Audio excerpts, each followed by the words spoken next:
Hi, welcome back to the channel. My name is Eric, and if you've watched very many of my videos, when it comes to diagnosing an engine, one of the first things that I tell you to do, or advise you to do, is do a simple compression check. And that's to see how much compression that engine is building. And the optimum range would be around 90 and up. You get much below 90, it may run, but it's not going to run well. So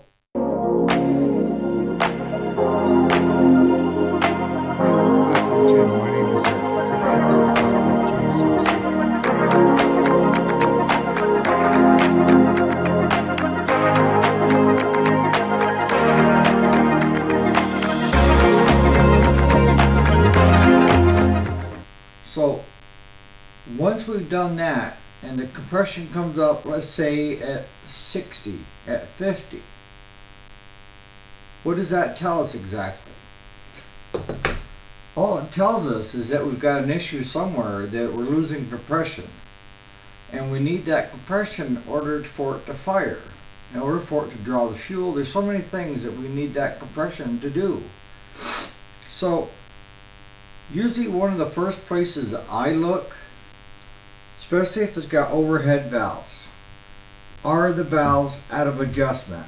And that's simply with a feeler gauge and checking to see how it is, making sure your push rods are good. We've had bent push rods cause issues. If the valves are good and they're adjusted correctly, I kind of look at the piston, right? The piston has got rings, and these rings expand out into the cylinder wall.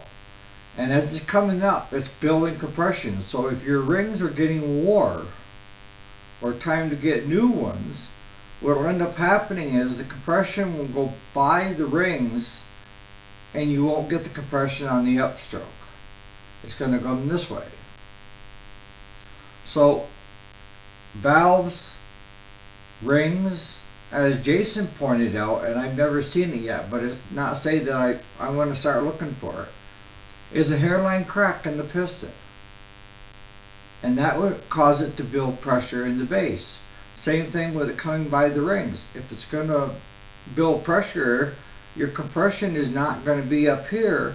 It's going to come back this way, and now you're going to have compression down in the base. And that's normally bad rings, or as Jason pointed out, a hairline crack or a crack in the piston. Is there a hole in the piston? I've seen holes in the pistons on these. The other culprit could be your head gasket. If you've got a bad head gasket, it will leak compression out so that it can't build, because it's trying to build in the head, but with this overhead gasket, valve gasket, or overhead valve cover gasket, that what's going to happen is if it's got a way to get by it, it will get by it.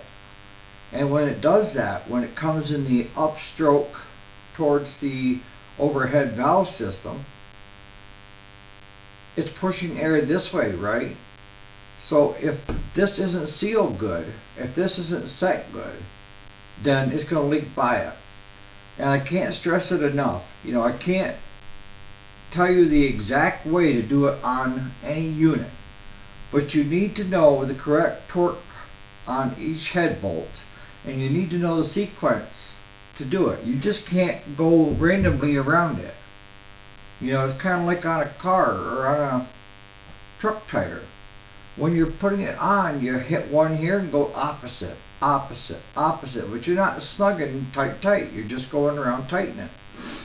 Same thing, same concept with your head bolts. Your head bolts, they tell you what sequence and which order and what number to torque that bolt.